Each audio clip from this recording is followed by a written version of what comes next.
Geri Halliwell Horner, it is such a huge, huge pleasure to see you. And I have to say, to be able to talk to you about Rosie Frost, which is one of my daughter's favourite books, genuinely, she loves it so much. And she is so excited as well that I'm talking to you today. And we're talking about the second. So start by telling me the title, telling me everything you can about it. Okay, so Rosie Frost, the new title is Rosie Frost, Ice on Fire. Second in the series. She's basically, set now, but the school is set on this island, which Bloodstone Island. And imagine like a Jurassic Park, but instead of dinosaurs, it's endangered animals. So that's Bloodstone Island at the south of England, okay? And it's got its own ecosystem. Then the school, Heaverbridge, was built 500 years ago by Queen Elizabeth I in honour of her mother, Anne Boleyn. So we know what happened to her. She got her head chopped off. But Anne Boleyn had really amazing values like courage, reformation, culture. And so this school is a school built on her values, full of polymaths. That means like kids that are bright as buttons. They're really smart. And they're also, a lot of them are descendants from the Tudors, right? So 500 years later, Rosie Frost is sent there. Now, she's from the back end of London. You think, why on earth is she sent there? The first thing is her mother has just died, okay?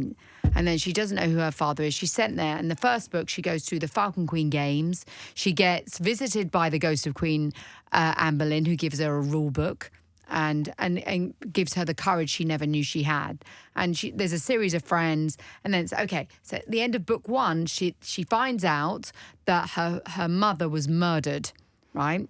The reason, and she doesn't know by whom. So in book two, Ice on Fire, it's basically about revenge. She wants revenge to find out who killed her mother. Who was it? And she's full of like grief and rage. But then also the island is under, there's destruction, there's ecological problems, and there's a little bit of love in there. My daughter is excited about this. It is murderous. It starts with, because I've read the first of the prologue, not even the first chapter, but the prologue, and it starts with a very famous beheading as well, which is obviously not of her mother, but a different sort of. I don't want to give anything away. No, people that's that haven't okay. read it That's yet. right. The underpin every time I always sort of like have this subtext. The backdrop is that there will be some theme of Tudor.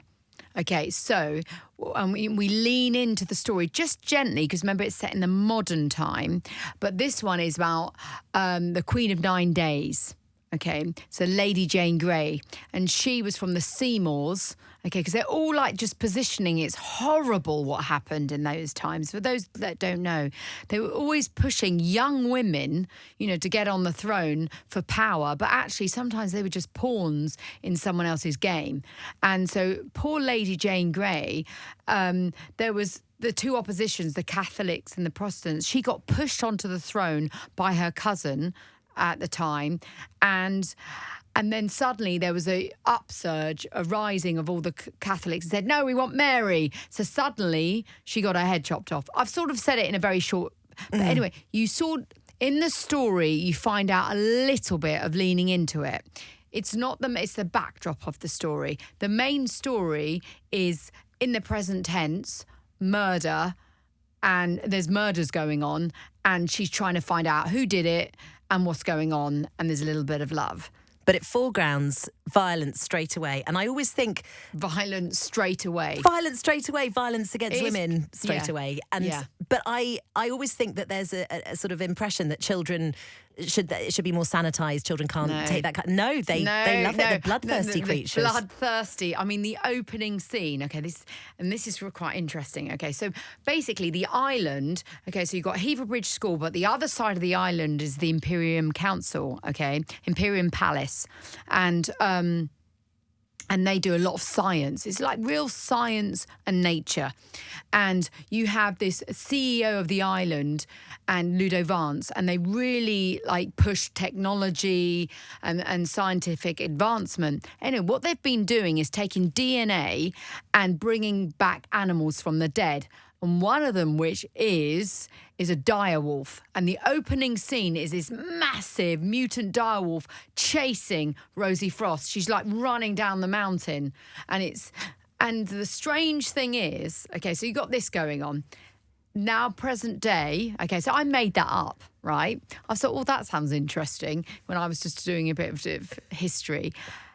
It turns out, it was 2 weeks ago, that real life have brought direwolves back from the dead. There's these direwolf puppies. I was like, oh my God. Are they real? Are they real? Real. And I was like, it's prophetic. This is fate. Oh my goodness. You've manifested this back into being. Yeah, it's really, I thought, wow, there's other stuff in there. That I've brought back, but also there's the, like, sword fencing that she does, but it's quite treacherous and, like, I would say more thriller. Right. You're like, who done it? And you got to find out. And it's young adult, but You could read it. I've read it. I've read bits of it. And obviously my daughter talks to me about it all the time. And I've read bits of it that she talks about because she gets excited and she wants me to look at bits. And it doesn't feel like you're writing for children. It feels... I think that... I never think about children as a child. You know, they're bright and they want to be challenged. And then I always hide little nuggets of, like... that if you're a bit more, you've got more of a grown-up appetite, you're going to find it.